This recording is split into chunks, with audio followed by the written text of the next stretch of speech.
yang ditinggalkan meninggal dunia oleh suaminya, dia akan mendapatkan miras, pembagian pusaka.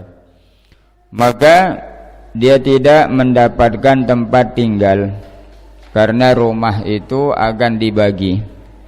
Rumah yang tempatnya tinggal bersama suaminya itu akan menjadi pusaka, akan menjadi hak ahli waris. Maka rumah itu akan dibagi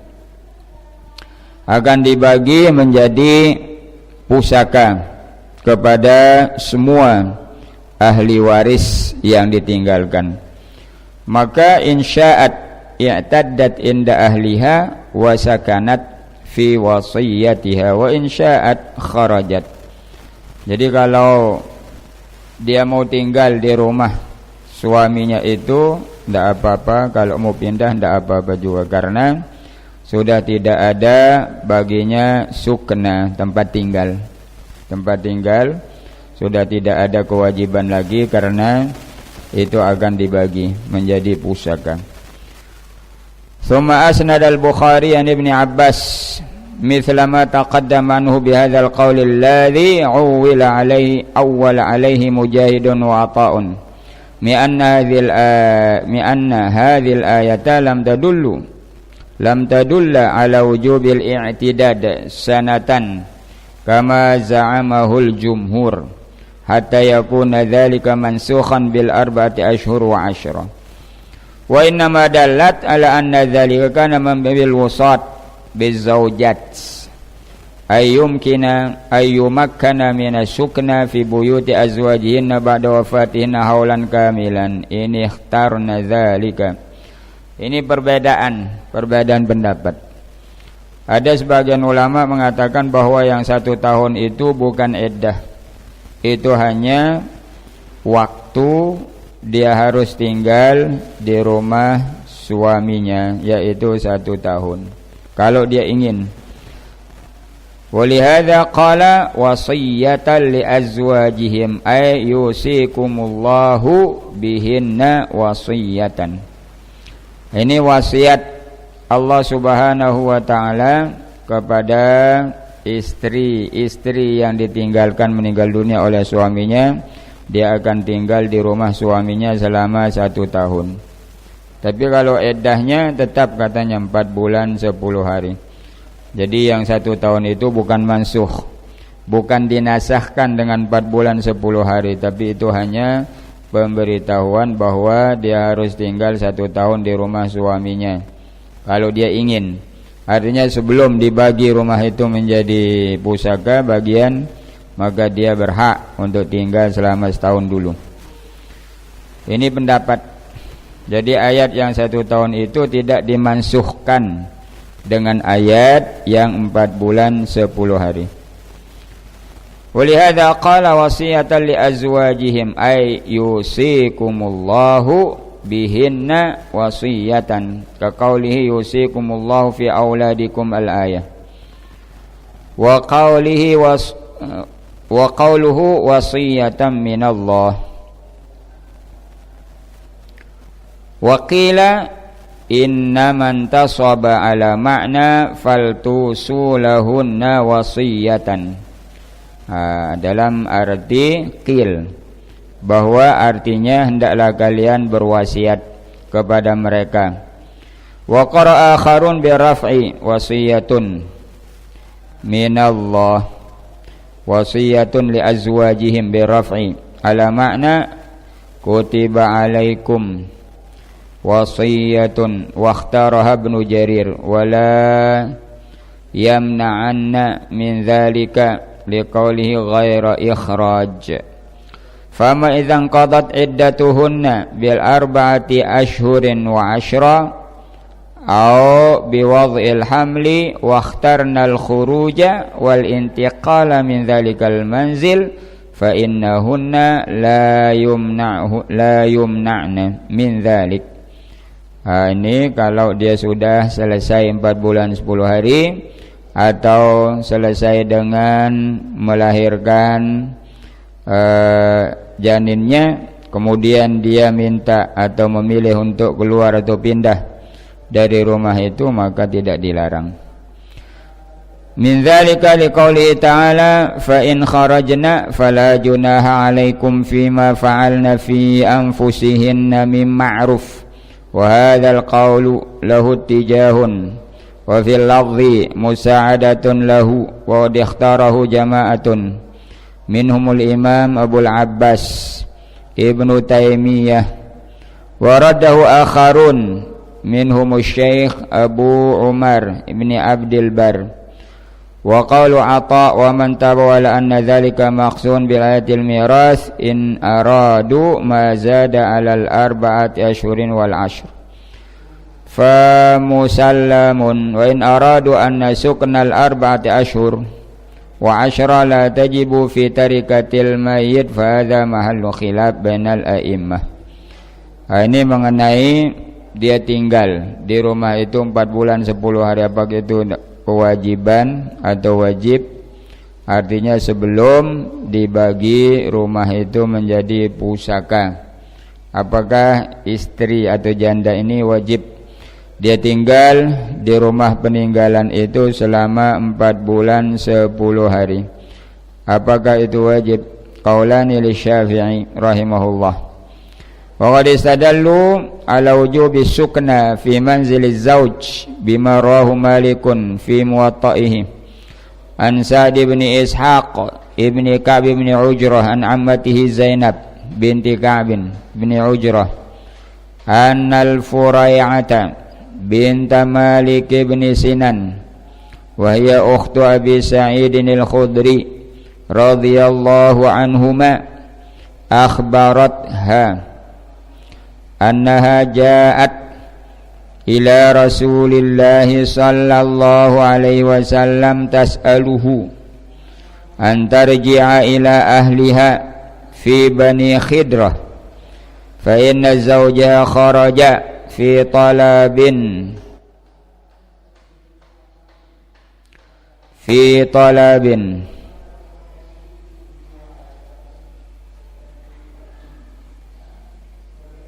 fa inna zawjaha kharaja fi talabi a'budin lahu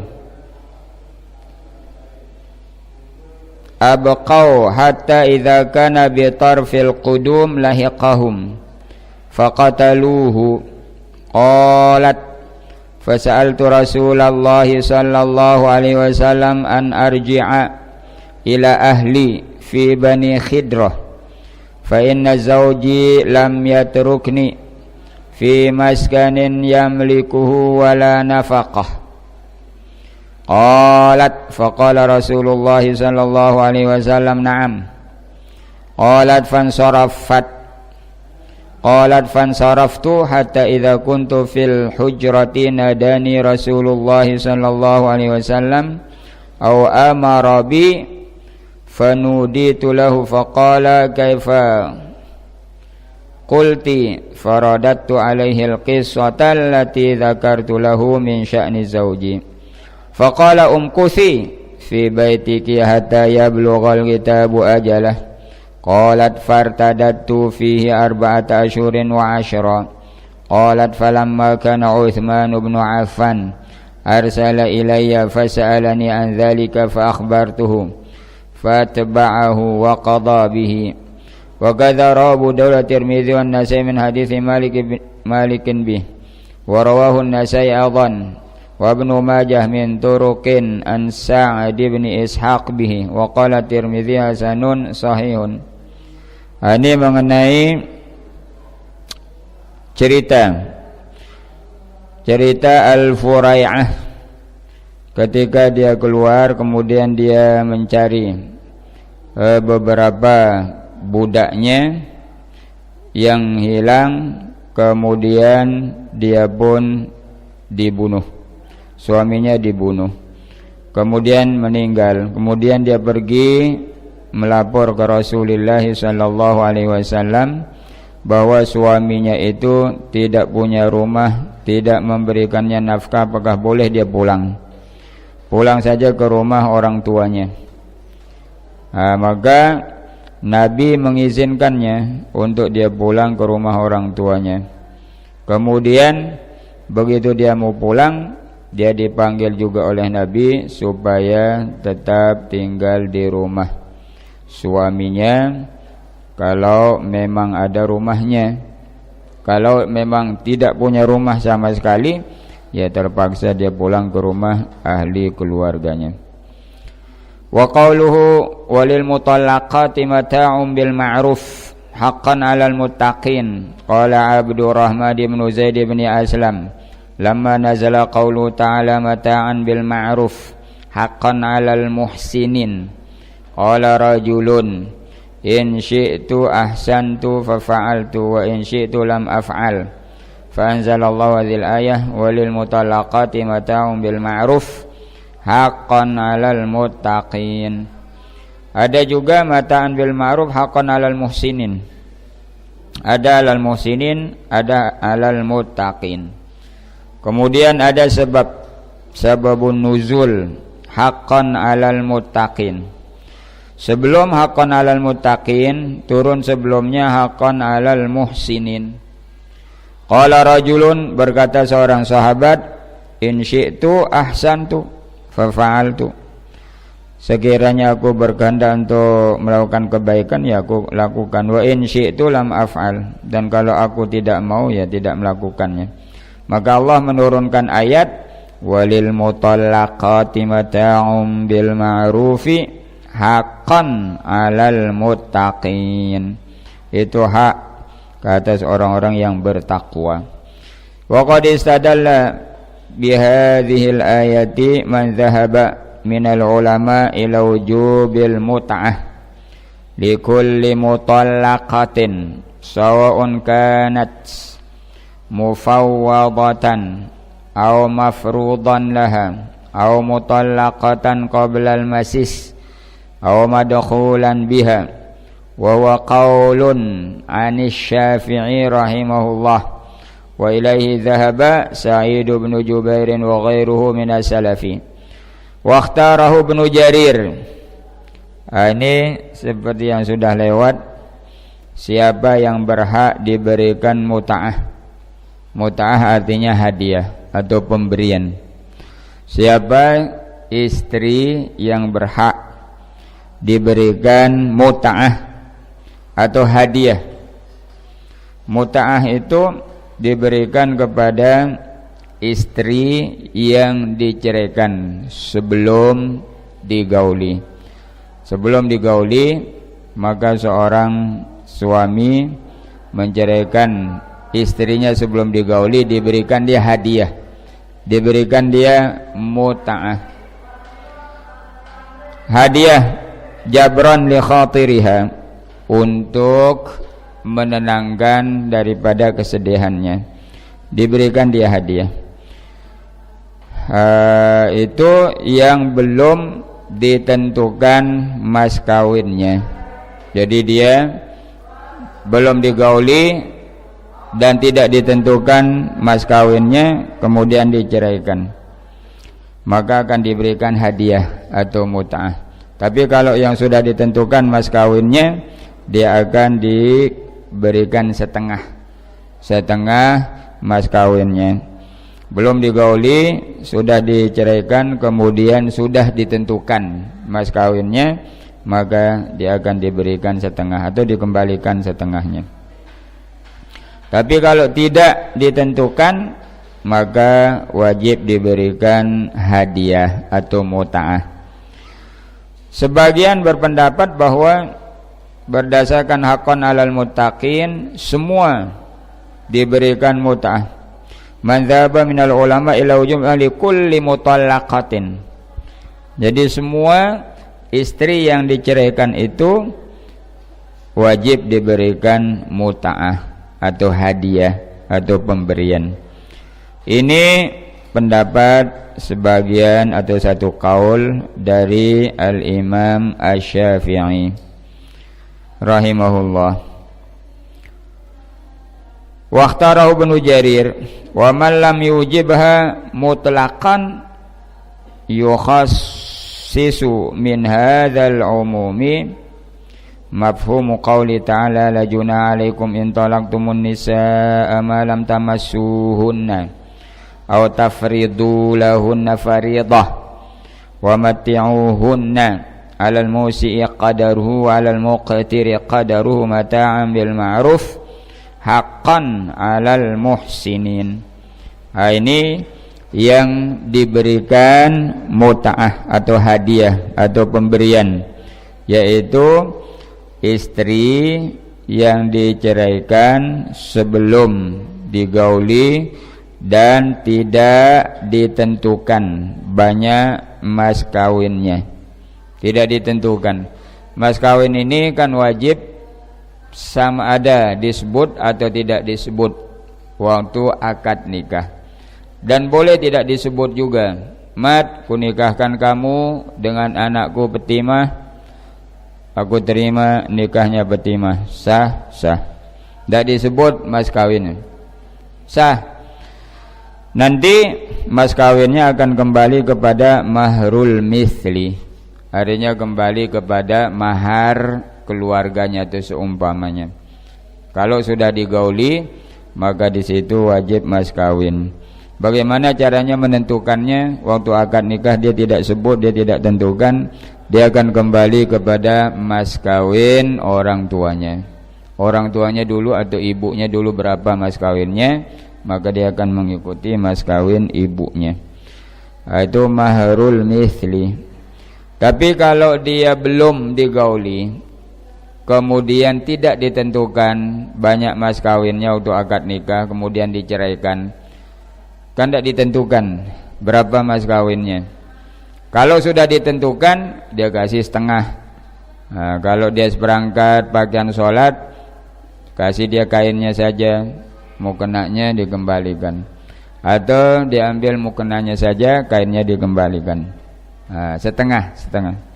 Kalau dia 1 hektar, diambil setengah hektar sawahnya, kemudian dikembalikan setengah hektar.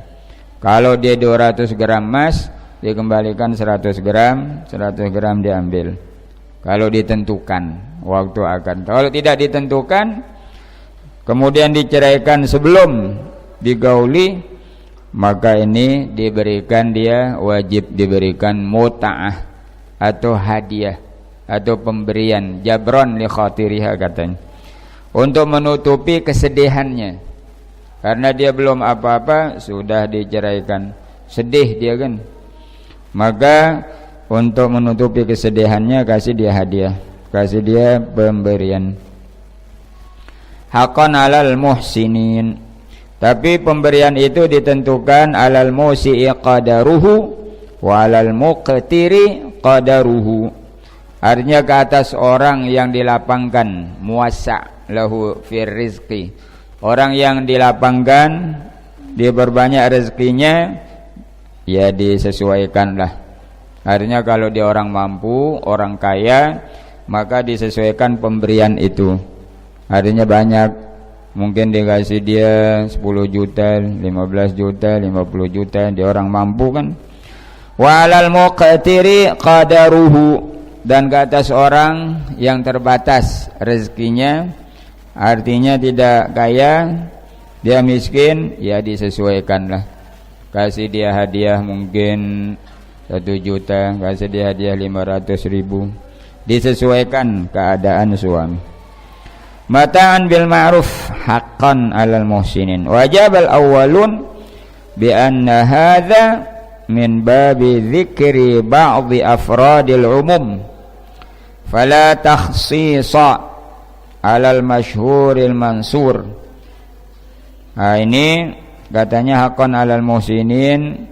Ajabal awwalun bi anna hadza min babi dzikri ba'dhi afradil umum. Menyebut sebagian daripada yang umum, muhsinin.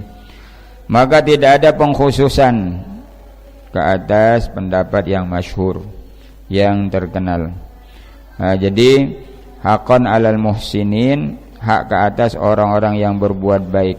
Bukan maksudnya bebas, kalau dia mau kasih, tidak mau kasih, tidak apa-apa, tidak. Artinya ini wajib diberikan haqqan 'alal muttaqin, hak ke atas orang-orang yang bertakwa.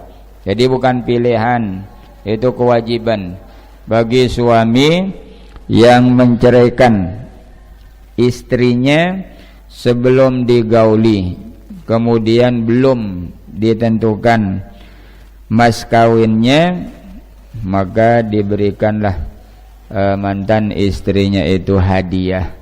Itu haqqan 'alal muttaqin, haqqan 'alal muhsinin, kemudian haqqan 'alal muttaqin. Ke atas orang-orang yang bertakwa, maka itu kewajiban ke atasnya untuk memberi hadiah atau pemberian kepada mantan istrinya.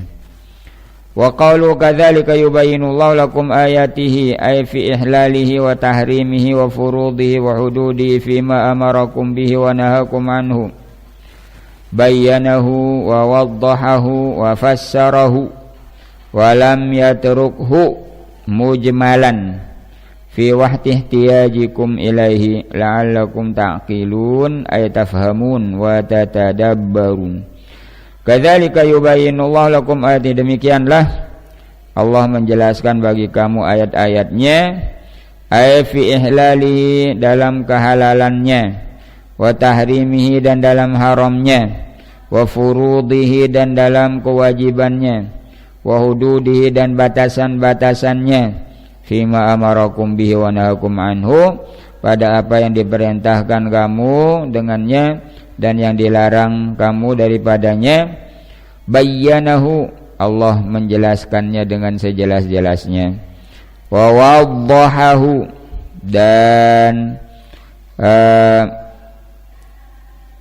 memberikan penjelasan dengan secara jelas. Wa fassarahu, dan mentafsirkan dalam turuku mujmalan, dan tidak ditinggalkan secara mujmal, artinya secara global, secara umum saja. Fi waqti ihtiyajikum, pada waktu kamu membutuhkannya, ilai, kepadanya, la'allakum ta'qilun, semoga kamu berakal, maksudnya semoga kamu faham dan mentadabburkannya. Alam tara ilal ladzina kharaju min diyarihim wa hum ulufun hadzaral maut faqala lahumullahu mutu thumma ahyahum innallaha ladzu fadlin 'alan nas walakin aktsaran nasi la yashkurun wa qatilu fi sabilillahi wa'lamu annallaha samii'un 'alim man dzalladzi yuqridullaha qardan hasana fayudha'ifahu lahu adha'afan katsirah wallahu yaqbidu wa yabsutu wa ilaihi turja'un. Alam tara, apakah kamu tidak melihat, tidak memandang, ilal ladzina kharaju, kepada orang-orang yang keluar, min diyarihim, dari rumah-rumah mereka, wahum ulufun hadzaral maut, dan mereka itu adalah banyak, beribu-ribu, hadzaral maut, karena takut mati. Faqala lahumullah, maka Allah berfirman kepada mereka, mutu, matilah kamu semua. Tsumma ahyahum, kemudian Allah menghidupkan mereka. Innallaha dzu fadlin 'alan nas, sesungguhnya Allah maha mulia ke atas manusia. Walakinna aktsaran nasi la yashkurun, akan tetapi sebagian besar manusia tidak bersyukur. Wa qatilu fi sabilillah, dan peranglah di jalan Allah. Wa'lamu annallaha samii'un 'alim, dan ketahuilah sesungguhnya Allah Subhanahu wa taala maha mendengar lagi maha mengetahui.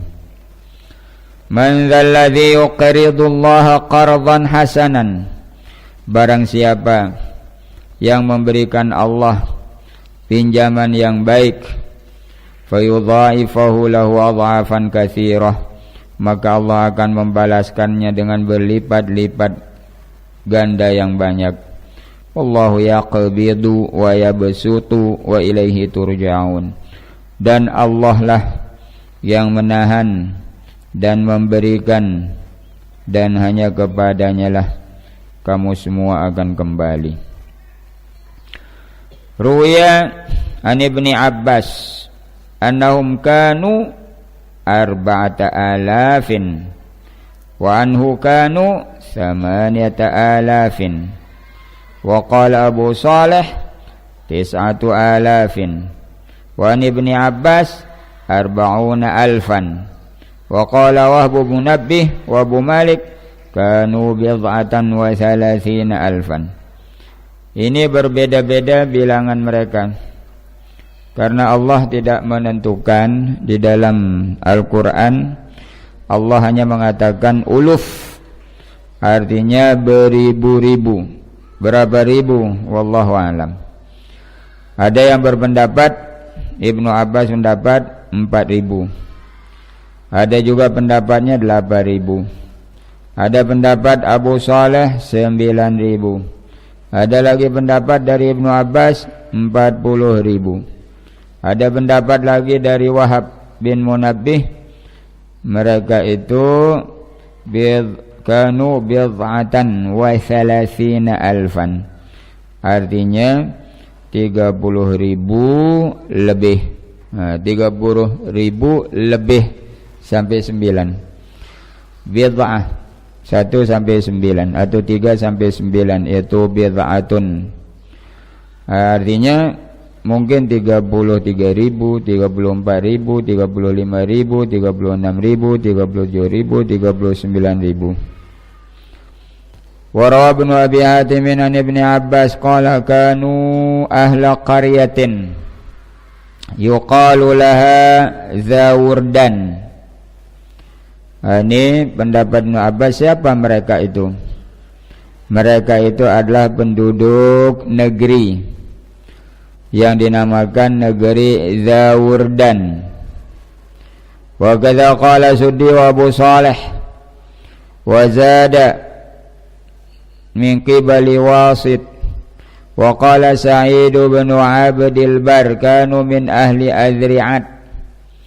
Ibnu Abdil Bar mengatakan mereka itu penduduk negeri Azri'at.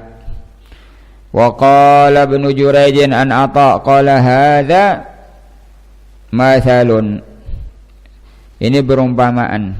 Wa qala Ali bin Asim kanu min ahli Zawurdan qaryatun ala farsakhin min qibali Wasitin. Wa qala Waqi' bin al-Jarrah fi tafsiri hadatsana Sufyanu an Maisarata bin Habib bin Nahdi an al-Minhal bin Amr al-Asadi an Sa'id bin Jubair an Ibni Abbas radhiyallahu anhuma qala alam tara ilal ladzina kharaju min diyarihim wa hum ulufun hadharal maut qala kanu arba'ata alafin kharaju firaran minat ta'un qalu na'ti ardan laysa biha mautun hatta idza kanu bi mawdhi'i kadza wa kadza qala Allahu lahum mutu famatu famarra alaihim nabiyyun minal anbiya fada'a rabbahu ayyuhiyahum fa'ahyahum fadzalika qawlu ta'ala alam tara ilal ladzina kharaju min diyarihim wa mulufun hadzaral maut. Ini kisah, ini cerita. Siapa dia, dari mana dia? Ini ceritanya. Orang-orang itu uluf, ribuan. Tapi berapa ribu wallahu alam, berbeda pendapat. Di kalangan para sahabat, di kalangan para ulama berbeda pendapat. Kemudian negeri itu pun para ulama berbeda pendapat. Negeri mana itu sebenarnya? Yang orang ini beribu-ribu meninggalkan rumah mereka karena terjadi ta'un katanya. Di sini dia bilang firaran minat ta'un. Kanu arba'ata alaf kharaju firaran minat ta'un. Ini kata Ibnu Abbas 4.000 keluar meninggalkan rumah mereka, meninggalkan negeri mereka karena takut mati dengan ta'un. Ta'un itu adalah penyakit mati. Penyakit mati artinya mati berjamaah. Itu kalau 1-2 orang sudah terkena taun, maka semua kampung itu akan mati semua, karena dia penyakit menular dan tidak ada obatnya, pasti mati. Itu termasuk juga azab, dari Allah Subhanahu wa taala kepada satu negeri, satu desa, dusun, kota, apabila sudah keterlaluan melampaui batas. Artinya apabila penduduk desa, dusun itu semuanya jahat, tidak ada satupun yang baik, maka Allah menurunkan penyakit taun. Semua pasti mati. Ini karena katanya, kata Ibnu Abbas, terjadi di desa itu, di dusun itu, di negeri itu penyakit taun. Akhirnya beribu-ribu orang lari keluar meninggalkan rumah mereka dan meninggalkan negeri mereka. Beribu-ribu. Ibnu Abbas mengatakan 4.000 lari keluar meninggalkan diyar, meninggalkan rumah mereka, meninggalkan negeri mereka. Lari beribu-ribu. Mereka berkata, na'ti ardan laisa biha mautun. Kita akan pergi ke tempat lokasi yang tidak ada mati. Hatta idza kanu bi mawdhi'i kadza wa kadza qala Allahu lahum mutu famatu. Belum sampai ke tempat pelariannya itu, Allah Subhanahu wa taala memerintahkan mereka untuk mati semua, maka mereka semua mati. Famarra alaihim nabiyyun wal anbiya fada'a rabbahu ayyahum fahyahum fadzalika qauluhu azza wa jalla alam tara ilal ladzina kharaju min diyarihim mu'mulufun hadzaral maut al-ayah. Jadi dalam keadaan mereka mati semua dalam perjalanan untuk pindah ke negeri, karena kita tidak dibolehkan apabila terjadi suatu penyakit taun di satu tempat, tidak boleh lari dan tidak boleh masuk ke tempat itu. Jadi seorang tidak boleh untuk keluar lari meninggalkan tempat itu, dan tidak boleh juga orang masuk ke tempat itu, karena terjadi penyakit mati atau penyakit taun. Mereka dalam keadaan mati semua, tiba-tiba katanya lewat seorang nabi dari Nabi Allah, Nabiullah, maka dia minta kepada Allah Subhanahu wa taala supaya mereka dihidupkan semua. Fa ahyahum, maka Allah hidupkan orang-orang yang mati ini berdasarkan permintaan atau doa seorang nabi yang lewat di tempat itu.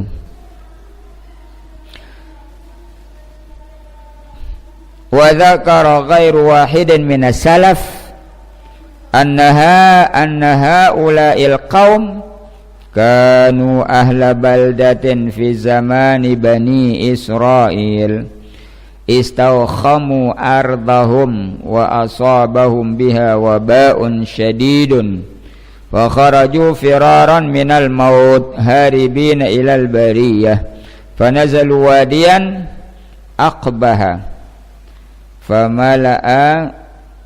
famala'u ma baina udwataiha fa arsalallahu ilaihim malakaini ahaduhuma min asfalil wadi wal akharu min a'lahu fasaha bihim sayhatan wahidatan famatu an akhirihim mautata rajulin wahidin fahayyazu ila hadha'ira wa bana alaihim wa buni alaihim judranun wa fannau wa tamazzaqu wa tafarraqu falamma kana ba'da dahrin marra bihim nabiyyun min anbiya bani Israil yuqala lahu Hazqil fasa'ala Allah ayyuhyahum ala yadayhi faajabahu ila dhalik wa amarahu ayyaqula ayyatuhal 'idham al-baliyah innallaha ya'muruka an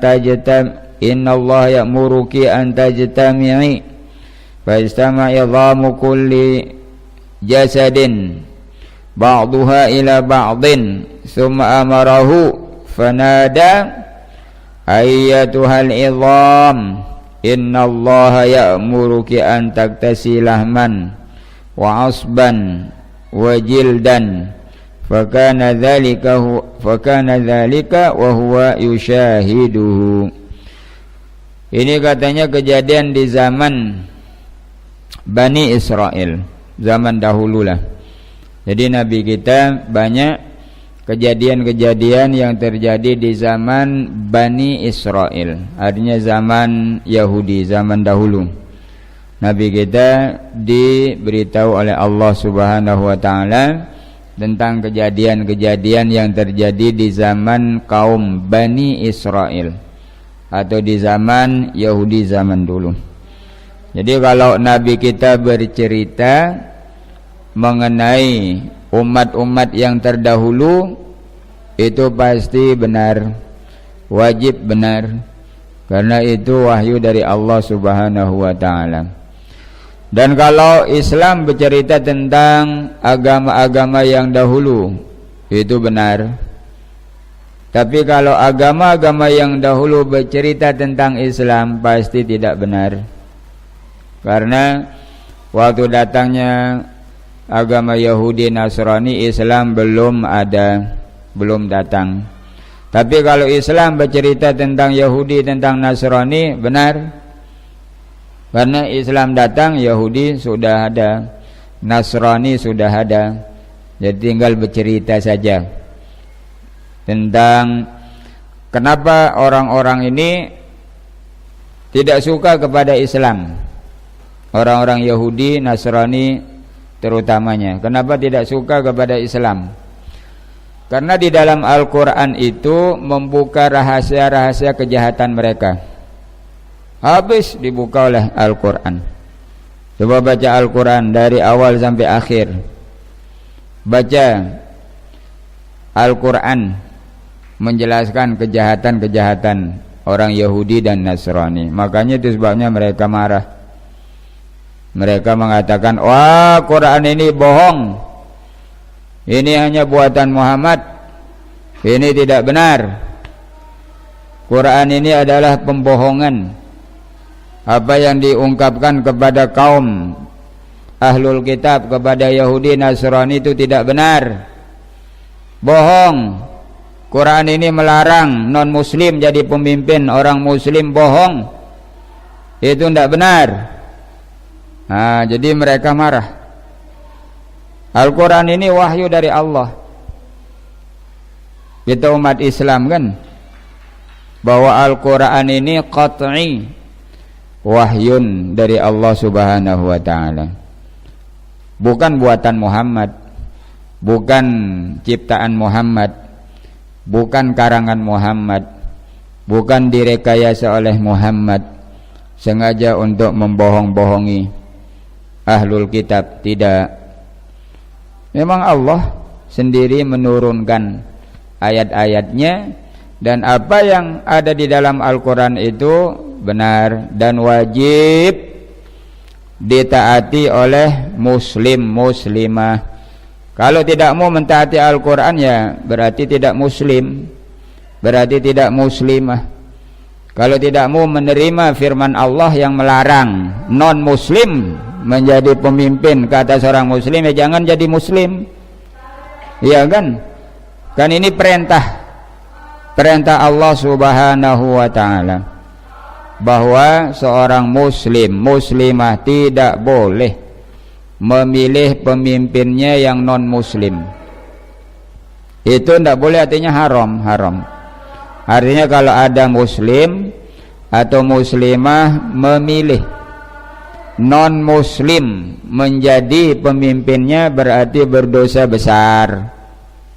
Walaupun dikasih uang berjuta-jutaan, tapi nanti di akhirat sanksinya berat. Itu terpulang daripada kalah menangnya. Walaupun dia kalah, pokoknya memilihnya sudah dicatat terus oleh malaikat. Si bulan ini memilih ini, padahal dia baca ayat 5128 ayat 3 dia baca dan dia pahami. Ini dicatat terus. Ini memilih ini. Dan nanti ditanya di akhirat. Dikasih 10 juta dengan alasan diberikan uang 10 juta. Tunggu nanti di akhirat akan disoal, akan dipertanggungjawabkan. Jadi seorang muslim, muslimah berkewajiban untuk mentaati apa saja yang ada di dalam Al-Quran. Walaupun orang-orang ini, terutamanya Yahudi Nasrani ini, mengatakan ini Quran ini bohong, Quran ini adalah pembohongan besar, tidak benar. Masa non muslim tidak boleh memilih muslim? Non muslim ini dia bangun masjid banyak, non muslim ini dia beri bantuan ke madrasah-madrasah, non muslim ini dia bangun musalla-musalla, non muslim ini dia naikkan ribuan orang pergi haji, pergi umrah. Masa enggak boleh jadi pemimpin? Quran ini bohong, enggak benar. Kalau bapak ibu dibohongi pakai ayat ini, jangan didengar, jangan. Quran itu bohong, bukan benar. Itu kata ahlul kitab, itu kata orang-orang Yahudi Nasrani. Dia bilang ini bohong Quran ini, kenapa harus didengar? Masa enggak boleh memilih pemimpin non muslim? Dia orang bagus, dia orang baik. Kebaikan non muslim itu tidak bisa dihapuskan dengan dosa kekafiran. Tidak bisa. Dosa kekafiran itu menyelimuti semua kebaikan yang dia lakukan itu. Tidak ada nilainya, tidak ada artinya. Dosa kekafiran. Makanya dia tidak diwajibkan sholat, tidak perlu sholat, dosanya lebih besar daripada meninggalkan sholat. Untuk apa dia sholat? Untuk apa dia puasa? Untuk apa dia pergi haji? Tidak perlu. Dosa kekafiran itu lebih besar jauh daripada meninggalkan sholat, meninggalkan puasa, meninggalkan haji.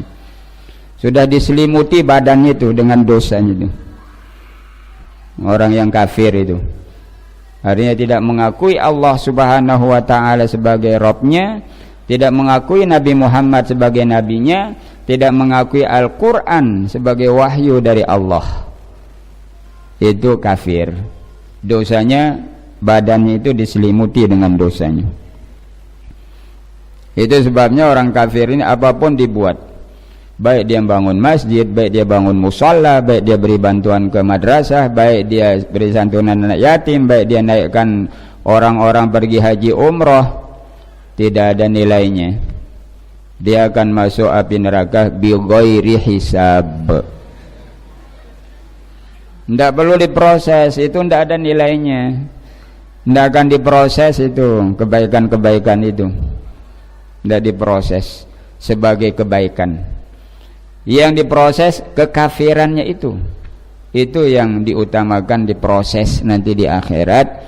Maka yang lain-lain yang dilakukan kebaikan itu nol, tidak ada artinya, tidak ada. Jadi itu sebabnya Allah subhanahu wa ta'ala melarang orang-orang Islam menjadikan non muslim jadi pemimpinnya, karena meyakini bahwa Quran ini pembohongan menurut mereka kan. Jadi mereka yakin bahwa Quran ini bukan wahyu, ini hanya pembohongan yang dibuat oleh Muhammad. Selama 23 tahun Muhammad ini membohongi orang Arab. Itu katanya 23 tahun dia berdakwah, membuat pembohongan di negara Arab. Padahal orang Yahudi waktu itu banyak, orang Nasrani banyak. Dia mencari massa, mencari sokongan-dokongan dengan pembohongan-pembohongan. Itu kata mereka. Biasanya di gereja dia bilang begitu, tidak berani dia di luar. Hanya kebetulan satu orang itu karena dia berani, ya akhirnya menangis, ya kan, karena dia berani. Tapi kalau di gereja memang dia bilang begitu. Kalau pendeta-pendetanya, pastor-pastornya berdakwah di dalam gereja, itu yang ditekankan bahwa Quran ini bohong, jangan didengar, biarkan orang Islam ini dia baca Quran, biarkan, itu tidak benar, itu pembohongan. Dia bilang begitu. Kalau di dalam gerejanya kan tidak berani dia keluar, diserang dia, hanya di dalam. Jadi mereka ini meyakini bahwa Quran ini adalah pembohongan besar yang dibuat oleh Muhammad.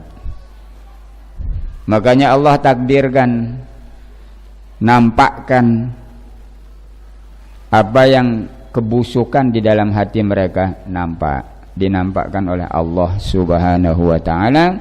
Dan memang di hati mereka itulah dia, bahwa ayat-ayat, banyak ayat yang melarang seorang muslim muslimah memilih pemimpinnya non muslim. Bukannya Maidah 51 saja, baca Al-Imran 28, baca Al-Maidah 52, baca Al-Imran 32, banyak. Bahkan Allah mengancam kalau ada muslim muslimah memilih pemimpinnya non muslim, berarti dia termasuk non muslim juga. Wa may yatawallau waman, barang siapa yang memilih mereka, maka mereka fahuwa minhum, termasuk golongan mereka. Ini bahaya, bahaya.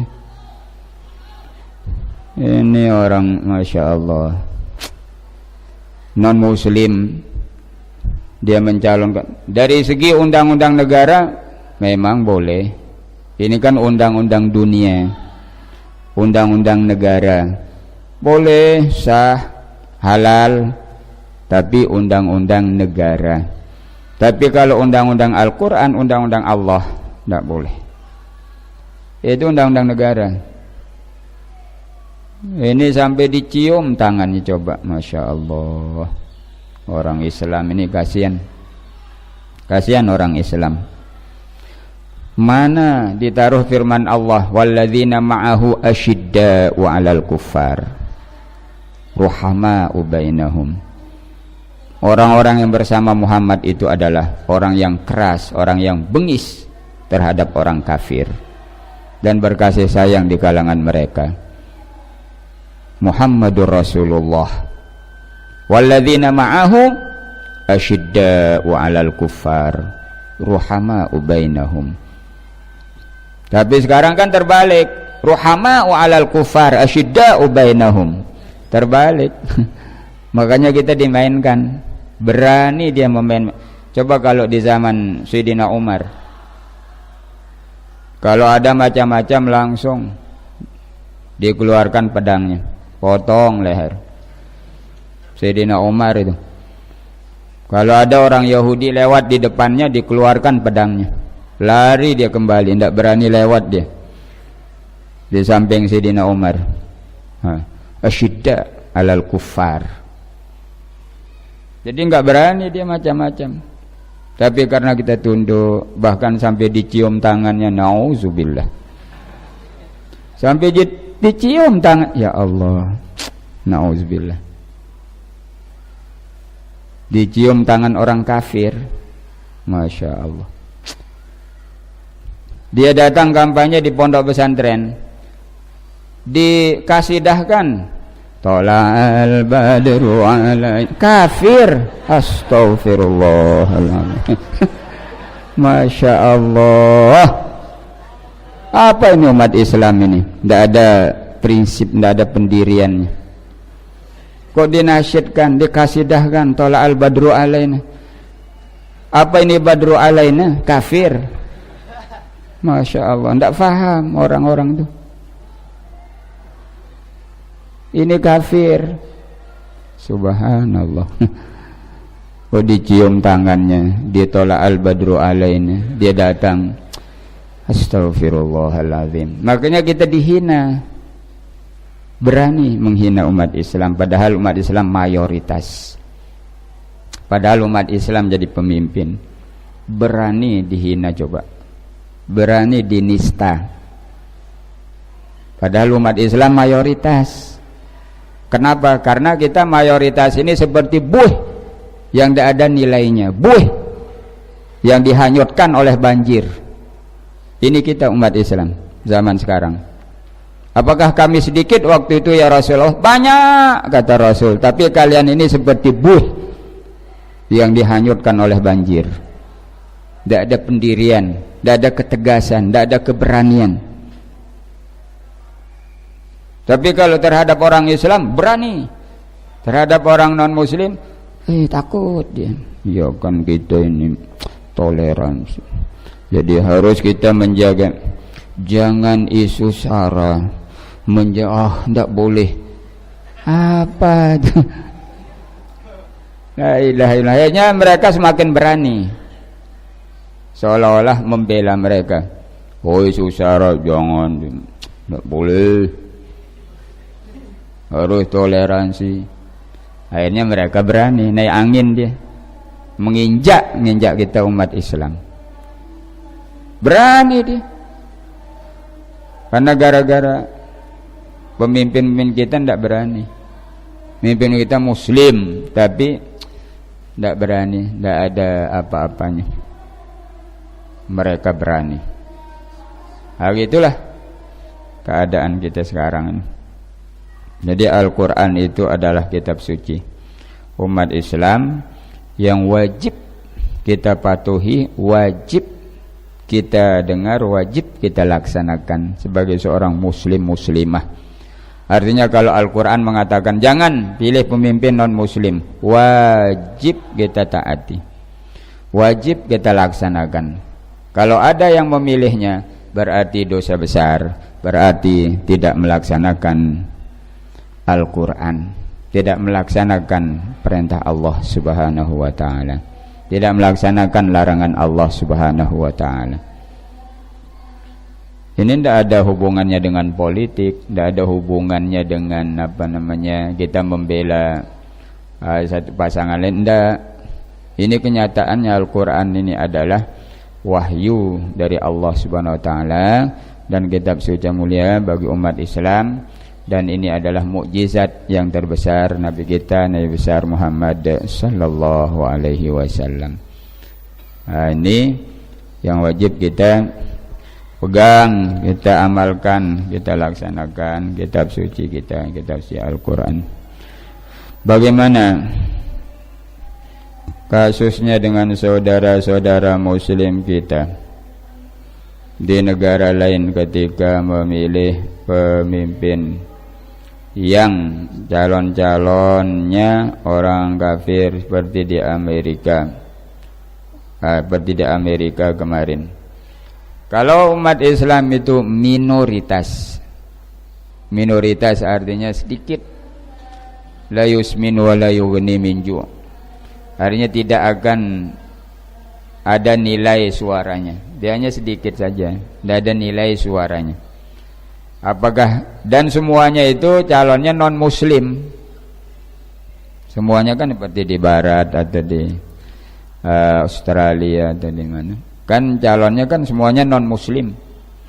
Apakah orang-orang muslim yang di sana sedikit itu golput, artinya tidak boleh memilih, atau dia pilih salah satu yang non muslim untuk menjadi pemimpin mereka padahal mereka muslim? Tapi ini tidak ada pilihan lain, tidak ada calon yang muslim, kan tidak ada, semuanya kan calonnya non muslim karena memang negaranya negara non muslim. Di saat itu akan dimunculkan keadilan, artinya mana dilihat yang paling adil, yang paling adil, yang paling membawa kesejahteraan kepada semua umat. Karena di sana itu ad-daruratu tubihul mahlurat. Jadi dia akan terjadi di situ kaidah ad-daruratu tubihul mahlurat. Kan karena itu terpaksa tidak ada calon muslim. Tapi kalau ada satu calon muslim, maka wajib muslimin muslimat memilih calon muslim. Wajib. Ini kewajiban karena kita diperintah oleh Allah SWT oleh Al-Quran. Kewajiban gitu. Wallahu a'lam. Bismillahirrahmanirrahim. Rabbana anfa'na bima 'allamtana, Rabbi 'allimna alladhi yanfa'una, Rabbi faqihna wa faqih ahlana wa qarabatil lana fi din ma'a ahli al-qutri untha wa dhakar, Rabbi wafiqna wa wafiqhum lima tartadi qawlan wa fi'lan kara, warzuqil kulla halalan daiman wa akhilla atqiya ulama nahdha bil khairi wa nukfa kulla Rabbana aslih lana kulla syu'un wa aqir birridha minkal uyun wadhi anna Rabbana kulla duyun qabla an ta'tiyana rusulul manun waghfir istur anta akraman Rabbana ya dzal jalali wal minan unsyural liwa nadatil watan wa fawan hada imam minal fitan wahdiya rijalaha ala su wansuranhum fil ashaya wal bukar Rabbana ya dzal jalali wal minan unsyural liwa nadatil watan wa fawan hada imam minal fitan wahdiya rijalaha ala su wansuranhum fil ashaya wal bukar Rabbana ya dzal jalali wal minan unsyural liwa nahdatil watan wa fadan hada imam minal fitan wahdiyar rijalaha wansuranhum fil ashaya wal bukar wa salatullahi taghshal mustafa man ilal haqqi da'ana wal wafa بكتاب فيه للناس شفاء وعلى الآل الكرام شرفا وعلى الصاب المصابيه الغرر أمررت كفا سبا هل حصى وأروات الجيش بماء أمير على معاشي ومعادي وعلى وباطني وظاهري أمررت كفا سباحت فيها الحصى وأروات الجيش بماء همير على معاشي ومعادي وعلى ذرياتي وباطني هيري أمررت كفا سباحت فيها الحصى وأروات الجيش بماء همير على معادي وعلى ذرياتي وباطني وظاهري أمررت كفا سبات فيها الحصى وأروات الجيش بماء هامي لا معاشي ومعادي وعلى ذرياتي وباطني وظاهري صلى الله عليه وسلم عليك يا رسول الله صلى الله عليه وسلم عليك يا حبيب الله صلى الله عليه وسلم عليك يا شفيع المذنبين اللهم شفع فينا اللهم شفع فينا اللهم شفع فينا لا إله إلا أنت سبحانك إنا كنا من الظالمين اللهم افتح لنا فتوح العارفين وفقهنا في الدين وعلمنا التأويل واجعلنا من عبادك الصالحين اللهم إنا نسألك علم النبيين وحفظ المرسلين وفهم الملائكة المقربين برحمتك يا أرحم الراحمين اللهم أوصل ثوابا مثل ثواب ما قرأنا ونور ما تلونا هدية واصلة إلى روح حبيبنا وشفيع ذنوبنا سيدنا محمد صلى الله عليه وسلم وإلى أرواح آله وأزواجه وأصحابه والتابعين لهم بإحسان يوم الدين وإلى أرواح آبائنا وأمهاتنا وأجدادنا وجداتنا وإخواننا وأخواتنا وأستاذنا ومعلمينا ومشايخنا وإلى أرواح جميع موتى المسلمين والمسلمات وإلى روح صاحب القبر خاصة إلى روح المغفور له الشيخ محمد زين الدين عبد المجيد اللهم اغفر له وعافه واعف عنه واكرم نزله وسع مدخله وغسله بالماء والثلج والبراد ونقه من الذنوب والخطايا كما ينقى الثوب الأبيض من الدنس وأبدله دارا خيرا من داره وأهلا خيرا من أهله وزوجا خيرا من زوجه ودخله الجنة مع الأبرار ودخله الجنة بغير حساب وأدخله الجنة مع الذين أنعمت عليهم من النبيين والصديقين والشهداء والصالحين وحسن أولئك رفيقا اللهم انزل الرحمة والموت الشفاعة على روحه اللهم انزل الرحمة والموت الشفاعة على قبره اللهم اجعل قبره روضة من رياض الجنة ولا تجعل قبره حفرة من نفر النيران. اللهم أعذه من عذاب القبر ومن فتنة المحيا والممات ومن فتنة المسيح الدجال برحمتك يا الراحمين. اللهم لا تحرمنا أجره ولا تفتنا بعده واغفر لنا وله. وصلى الله على سيدنا محمد وعلى آله وصحبه وسلم. سبحان ربك رب العزة عما يصفون وسلام على المرسلين والحمد لله رب العالمين. الفاتح. ولا الضالين.